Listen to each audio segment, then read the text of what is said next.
எங்க இருக்க? இதை விட்டா வேற எங்க இருப்பேன்னு நினைச்சீங்க?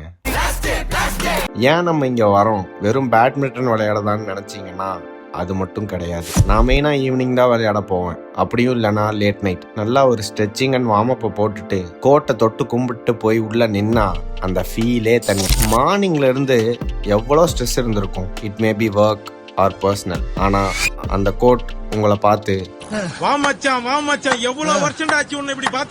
அப்படின்னு கூப்பிடும். இன்னைக்கு ஸ்மாஷ் தான். அடிக்கிற ஒவ்வொரு அடியும் திருப்பி கொடுக்கற மாதிரி அடிச்சு ரிலாக்ஸ் ஆகும். ஒவ்வொருத்தருக்கும் ஒவ்வொரு பெயின் இருக்கும். அது எல்லாத்தையும் இந்த இடம் மோட்டிவேஷனா மாத்த ஹெல்ப் பண்ணும். கண்டிப்பா எனக்கு it definitely a full packed motivation. கையில இருக்க ராக்கெட் தான் உங்க லைஃப், கார்க்கு தான் உங்க ஆப்ஸ்டக்கிள்ஸ். அதை எப்படி டேக்கிள் பண்ணி டிஃபென்ஸ் செஞ்சு அட்டாக் பண்ணி கரெக்டா பிளேஸ் பண்றோங்கிறது தான் மேட்சும் இருக்கு, லைஃபும் இருக்கு. But at the same time எல்லார் மேலையும் அன்போட இருங்க.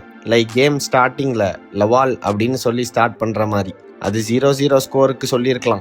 பட் லைஃப் கூட ரிலேட் பண்ணா பி கைண்ட், ஷோ லவ் தான். உங்களுக்கும் பேட்மிண்டன் பிடிக்கும்னா கமெண்ட்ல சொல்லுங்க. ஸ்ட்ரெஸ் அவுட் பண்ணுங்க, ஃபிட்டா இருங்க, ரிலாக்ஸ் ஆகுங்க, stay healthy, choose a sport, sweat more, all is well. மறக்காம லைக், ஷேர், சப்ஸ்கிரைப் பண்ணிக்கோங்க. உங்க சப்போர்ட் தான் என் மோட்டிவேஷன். இது உங்க தாட்ஸ் ஆஃப் அலா, நோ அட்வைஸ், ஜஸ்ட் தாட்ஸ்.